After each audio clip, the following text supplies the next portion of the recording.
A continuación hablaremos sobre la inductancia en campos magnéticos. Imaginemos que tenemos un solenoide ideal, donde el radio del solenoide es muy pequeño comparado con la longitud L del solenoide. Y sobre este solenoide circula una corriente I en este sentido. Pero, ¿qué sucede si la corriente que circula en el solenoide varía con el tiempo? Entonces, si la corriente que circula por el solenoide varía con el tiempo, lo que va a suceder es que se va a inducir una FEM de acuerdo a la ecuación de Faraday. Y el flujo magnético a través del solenoide también va a ir cambiando con el tiempo. Y un flujo magnético que varía con el tiempo, de acuerdo a la ecuación de Faraday, induce una FEM. Y para este caso, la FEM se induce en el mismo circuito. Y a esto se le conoce como una autoinducción, debido a que la FEM está siendo autoinducida en el mismo circuito en donde el flujo está cambiando en el tiempo. Ahora, si nosotros queremos saber cuánto es la magnitud de esta FEM, le podemos llamar a la FEM inducida FEM sub L, y esta va a ser igual a el negativo de la variación de la corriente respecto del tiempo.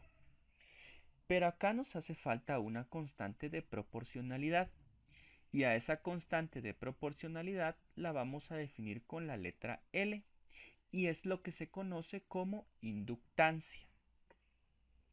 Entonces, cuando una corriente varía en el tiempo, se produce un cambio en el flujo magnético del solenoide, y consecuencia del cambio del flujo magnético del solenoide se induce esta FEM.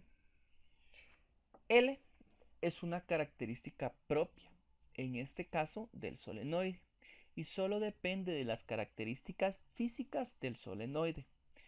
Para este caso, podemos calcular la inductancia para un solenoide o un toroide de esta forma. L va a ser igual a N, el número de vueltas que hay en el solenoide, multiplicado por el flujo magnético que hay en el núcleo del solenoide en un instante de tiempo determinado, y dividida la corriente que está circulando en ese instante de tiempo. Si nosotros calculamos específicamente para un solenoide ideal y el campo magnético lo calculamos por medio de la ley de Ampère, y tenemos acá un solenoide cortado de manera transversal, en donde este lado del solenoide la corriente sale de la pantalla y acá abajo la corriente entra hacia la pantalla. Las vueltas del solenoide se encuentran muy próximas entre sí y aplicamos la ley de Ampère en una trayectoria cerrada como esta, y suponemos que la trayectoria viene en este sentido. Entonces, si nosotros aplicamos la ley de Ampère a este solenoide ideal, la integral de campo a través de esa trayectoria cerrada va a ser igual a mu sub 0, suponiendo que tiene un núcleo de aire el solenoide, multiplicado por la corriente encerrada.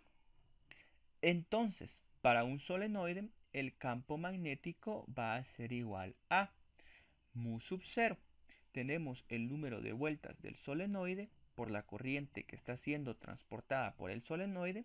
La integral de línea en estos puntos se nos hace 0 y solo nos queda B por L. Entonces nos queda que este es el campo magnético del solenoide. Y el flujo magnético no es más que el producto punto entre el vector de campo magnético y el vector de área, en este caso del solenoide. Entonces, supongamos que la corriente se encuentra en esta dirección.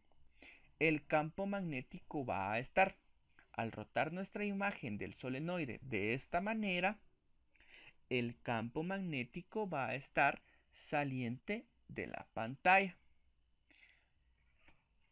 Y el vector de área, debido a que nosotros solo observamos un círculo, también puede venir en el mismo sentido.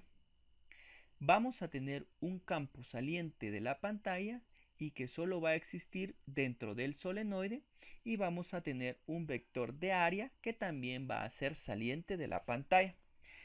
Entonces, al momento de calcular para este caso el flujo magnético, tenemos que va a ser igual a mu sub 0 por el número de vueltas por la corriente por el área dividida la longitud del solenoide.